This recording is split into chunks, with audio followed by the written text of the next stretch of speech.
مسنون اعتکاف چې دی هغه دا دی نن 19 روزه د زمونږ پاکستان کې 18 19 او شلمه په شلمه روزه باندې سبا نه بل ورځ چې ماښام نور پریوزي چې ته په مسجد کې ناسې او په اخیره روزه چې کله د اختر میاش اولیدی شي نو اعتکاف په ختم شي دا مسنون اعتکاف دی د اختر شپه بیا اعتکاف کې نه ده چې میاش اولیدی شوه اعتکاف ختم شو اعتکاف څه ته وایي علما وایي د اعتکاف معنی ده بندېدل او ایسارېدل دا بندم په جماعت کې بند شي او ایسار شي اصطلاحي تعریف د دې اعتکاف څه معنی ده ایسارېدل د روزهدار ایسارېدل د روزهدار په داسې جماعت کې په داسې مسجد کې چې په هغې کې د جمع منځ کیږي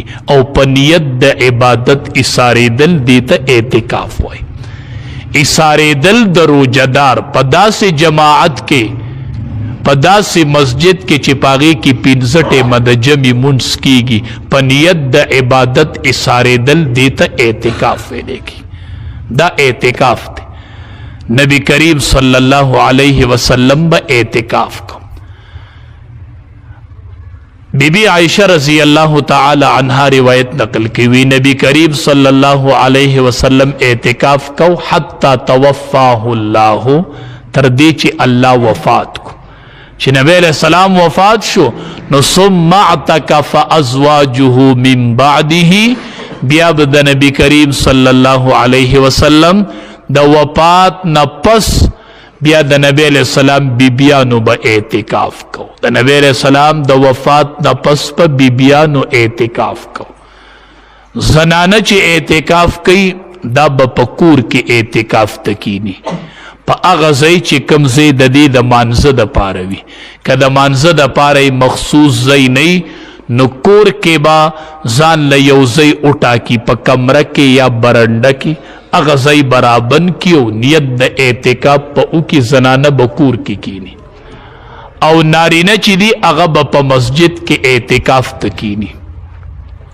پا اعتکاف اللہ سور کی چی سڑے اعتکاف تکینی پا دے اعتکاف اللہ سور کی چی کل سڑے اعتکافو کی نبی کریم صلی اللہ علیہ وسلم فرمائی اعتکاف چی دے چې کم سړی اعتکافو کې یو ورځ او یو شپه جعل الله بینه وبین النار 3 خنادق چې یو شپه او یو ورځ څوک اعتکافو کې الله د دو د جهنم په منځ کې 3 خندق فاصله راولي 3 خندق د جهنم نه لري کی دا د عتق من النار 10 شروع ده 3 خندق الله د جهنم نه لري کی او یو خندق څومره دی لکه د ځمکې او د اسمان ترمنځ فاصله د دینم یو خندق ډیر دی څوک چې یو شپه او یو ورځ اعتکافو کې دومره الله د جهنم نه لري کی او د دواړو جهانو سردار فرمای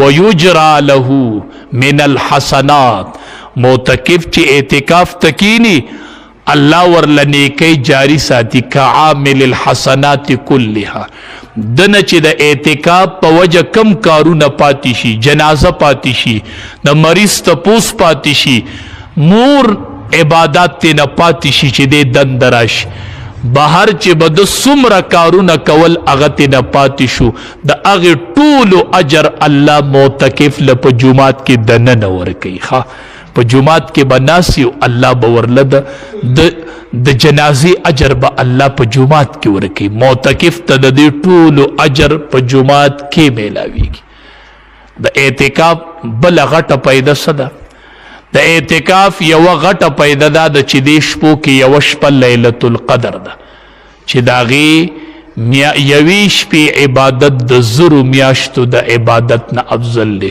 نو معتکف خو کینی د لیلة القدر لپاره نو دی چې اعتکاف تکینی او 10 واړه شپې عبادتو کې نو دی کې یو شپه لیلة القدر ده هغه پکې یقیني رالاله لیلة القدر معتکف اوموندله هغه شپه چې د هغه په کال کې یو ځل راځي او د زرو میاشتو د عبادت نه افضل ده، هغه معتکف ته میلو شوه چې کله معتکف اعتکاف ته کېنه د لیلة القدر فضیلت چې دی هغه معتکف حاصل کا.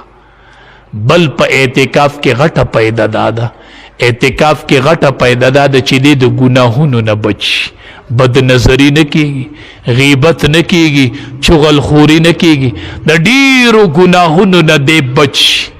یو روایت کې راځي دی معتکف چې دی د اعتکاف کړي د ګناهونو نه دی بستر رواني او جمعات طرف ته را روان شي، ګناهونو نه اعتکاف شروع کی د ګناهونو نه بنور نه کوم او جمعات ته راشي او بستر رواني او په مسجد کې کینی وی الله د هر څه مې پرېښودل، هر څه مې پرېښودل. دی معتکف اعتکاف وکړو د ګناهونو نه، دی راغی او ځان له کېناست. بله غټه پیدا ده ته څه میلاویږي خبر یې حدیث مبارک کې راځي چې څوک یو منځ کې او د بل منځ په انتظار کی الله دل دومره اجر ورکوي لکه دی چې په مانځه ولاړ دی، او معتکف هر ټیم چې یو منځ کې د بل منځ په انتظار کې ناست، اوس په د بل مانځه ټیم شي، اوس په د بل مانځه ټیم شي. او حدیث مبارک کې راځي چې څوک منځ کې او داسه کې ناسي نو یو فرشته دل دعاګانې کوي یا الله د ګناهونه معاف کړي او د باندې رحم وکړي. معتکف ته دا دعاګانې شروع دي. ډیر لوی عمل دی اعتکاف، لوی عمل دی اعتکاف. بی بی حدیث مبارکو کې راځي نبی کریم صلی الله علیه وسلم چې مدینه منورې ته تللی او د مرګه پورې بیا اعتکاف نه دی پاتې کړی. 10 ورځې اعتکاف پی کو چې په کوم رمضان کې وفات کېده په هغې رمضان کې 20 ورځې اعتکاف کړی. علماو دوه وجې دي کې وي، یو وجه دا وه چې نبی علیہ السلام ته پته لګېدلې وه چې آینده کال به نه یم، ځکه 20 ورځې اعتکاف وکړو. یا نبی کریم صلی الله علیه وسلم یو کال په سفر کې نو اعتکاف ته پاتې شوی نو ځکه 20 ورځې اعتکاف وکړو چې په کوم کال باندې نبی کریم صلی الله علیه وسلم وفات کېدو نو اعتکاف چې و هغه 20 ورځې نبی کریم صلی الله علیه وسلم اعتکاف کړ. بل د اعتکاف غټه پیدا ده، تاسو ته پته شته مونږ یو سړي سره حاجت تړلی د خپل کلي نه روان شو د هغه په دیره کې کینو، وایي ستا دیرې ته راغلی ما دا حاجت مې راوړی دا به راله پوره کوي.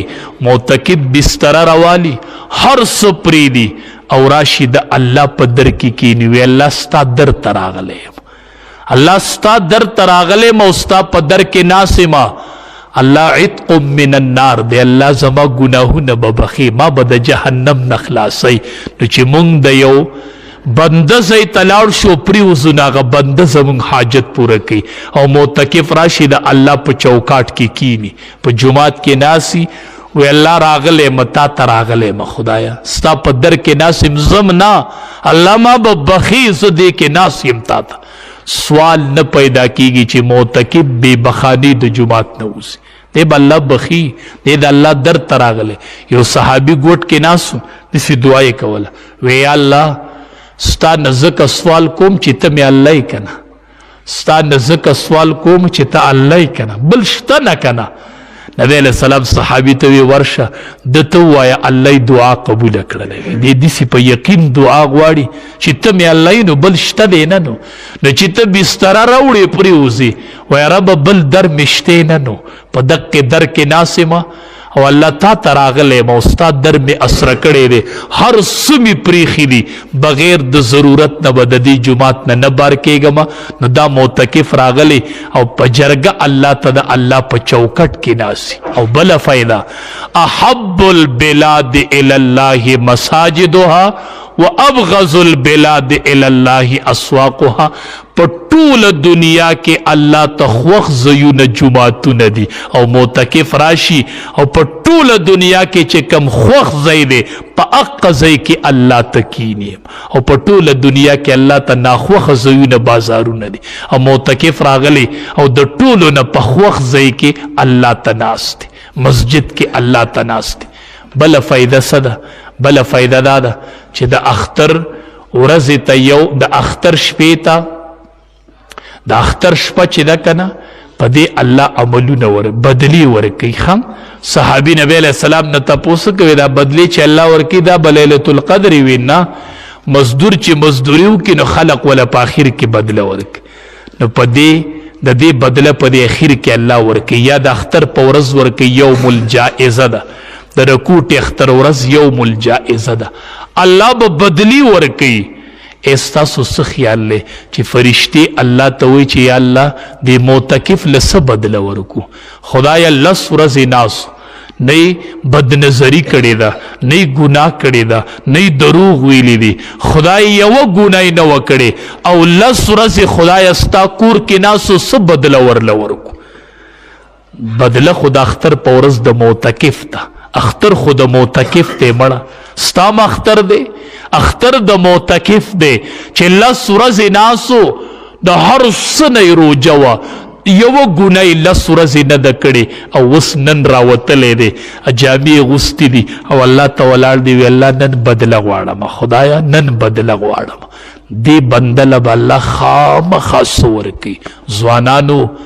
ځوانانو ښکلې ځوانۍ الله درکړي دي. ځوانانو ته درخواست کومه چې دا تاسو ته موقع ده په اعتکاف کې کښېنئ، اعتکاف دپاره کښېنئ، اعتکاف کې کښېنئ. او دا اعتکاف چې دی سنت مؤکده علی الکفایه دی. سنت مؤکده نبی علیہ السلام ګوره اکثر کړی دی ښا، او علی الکفایه مطلب دا دی چې کلي او علاقه کې یو کس کینی نو د نورو پې ذمه خلاصیږي. خو که یو تنم کینه ناس ټول به پې ګناهګاري، خو دا نه چې ذمه مې خلاصه شي. معتکف د الله په در کې ناست یو الله د دعاګانې غواړي نو ډېره قیمتي موقع ده. حدیث مبارک کې راځي د ټولو نه غوره دا ده چې سړی په حرم شریف کې اعتکاف ته کیني. ښه د ټولو نه غوره بختور دي نن په حرم شریف کې هم خلک اعتکاف ته به کیني. الله اکبر. سبا به په حرمینو کې اعتکاف ته کیني، حرم شریف په یو اعتکاف ته به ناسي. دویم نمبر کې غوره چې دی هغه مسجد نبوي دی چې په دویم نمبر کې سړی اعتکاف په مسجد نبوي کې. بختور خلق تلی دی، د دې پاکستان نم تلی دی، مسجد نبوي کې اعتکاف ته ناست. دریم نمبر مسجد اقصا ده، مسجد اقصا په دریم نمبر کې ده. او څلورم نمبر د ښار جماعت د مصر غټ جماعت او بیا هغه مسجد چې په هغې کې ګڼه ډېره وي او بیا د خپلې محلي مسجد. په دې ترتیب باندې اعتکاف ته کېناستل دا یو بهترین عمل دی چې زنانه کورونو کې کینی او نارینه په مساجدو کې کینی. ځوانانو تاسو ته وایم تاسو اعتکاف ته کینئ، مشران مه کینوئ اعتکاف ته، ځوانانو تاسو اعتکاف ته کینئ، ځوانانو تاسو اعتکاف ته کینئ. الله د ځوان سړي د توبې په انتظار دی. ای ځوانه ته به یوه شپه وایې الله ما معاف که، وی به چې نه دې معاف کوم. په دویمه شپه خدایه معاف مې که، نه دې معاف کوم. په درېیمه شپه خدایه معاف مې که، نه دې معاف کوم. په څلورمه شپه خدایه معاف مې که. دې کې به یوه شپه لیلة القدر راشي او جبریل امین او ملائک په راکوز شوي په دې ځمکه کې به ګرځي، سلامونه به ورچي او معتکف په اعتکاف ته ناست وي به خدایه نن مې معاف که، نن خو لیلة القدر دی. د الله رحمت په جوش کې راشي معاف پم کې. ځوانانو ورځ دوه پکې دي، مشوره وکئ، اعتکاف ته کښېنئ. ښه خبره دا ده خانقاه کې اعتکاف وي د علماو په نگرانۍ کې سونیګرام کې شمس العرفین مولي صاحب د خانقاه کې اعتکاف ته ډېر شي کسان ناست وي. دغه اعتکاف ډېر بهتري. تور سکی سابق صاحب دی اعتکاف تناسی غم بہتر نورم ډیر شي زیونه دي. ښه خبره دا ده هغې ځایونو کې کینئ، د علماو په نگرانۍ کې اعمال به زده کوئ، اعتکاف به زده کوئ. او که هلته نشئ کېناستی نو د خپلې محلي مسجد چا سره خبرې مه کوه، چا غیبت مه کوه او غلی را روان شه او په شلمه روجه باندې بستره راواله او جومات ته راځه وایه ربه را روان یم، ربه روغ یې له را روان یم. او انشاءالله مطمئن اوسه چې د اختر په شپه واپس کېږي روغه به شوي انشاءالله. نو بهترین عمل دی ټول د اعتکاف نیت وکړو چې اعتکاف وکړو. دا موقع په لاس لاس نه راځي. ګوره ځوانانو نه د معلومه کبل رمضان په لاس را نشي او په دې کې الله رضا نه کو نو چې دا 10 ورځې سړی اعتکاف ته کیني او د اختر له راوځي که نه سړی د اختر په خوند پوش نو انشاءالله اعتکاف ته به کینو. خیر د خپل محله کې کینئ 10 کینئ 15 کینئ 20 راځئ د اعتکاف ته کینئ. یو دوه کینئ 10 او 20 کینئ اعتکاف ته. جمعات ته د خدای کور دی او ته د خدای در لراغلی بس روغې لراغلی نو چې کوشش وکړو چې ټول اعتکاف ته کینو.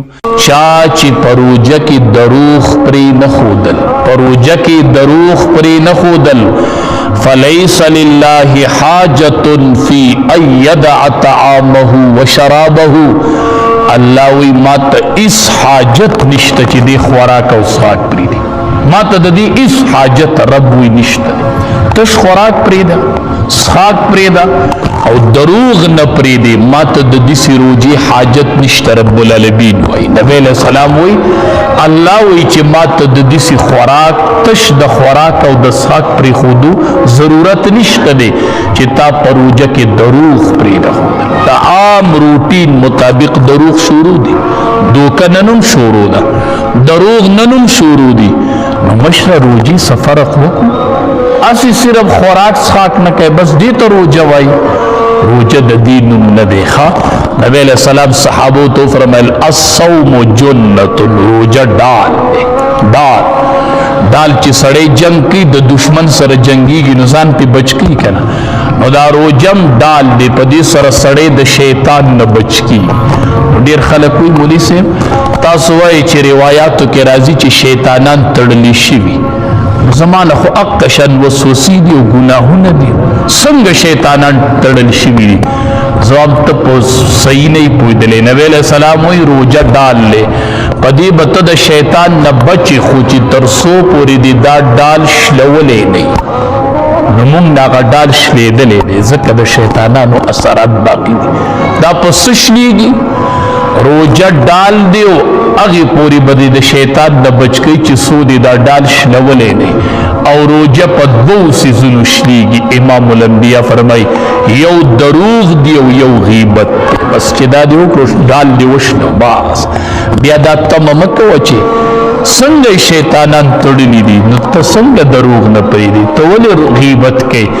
غیبت او دروغ چې دي دا ډال شلی او چې کله ډال وشلو روژه به دې یو شیطان به درته وسوسې ورچي روژه به دې یو دوکې به کوې ځکه دا تا صحیح روژه نه ده نیولې ښه.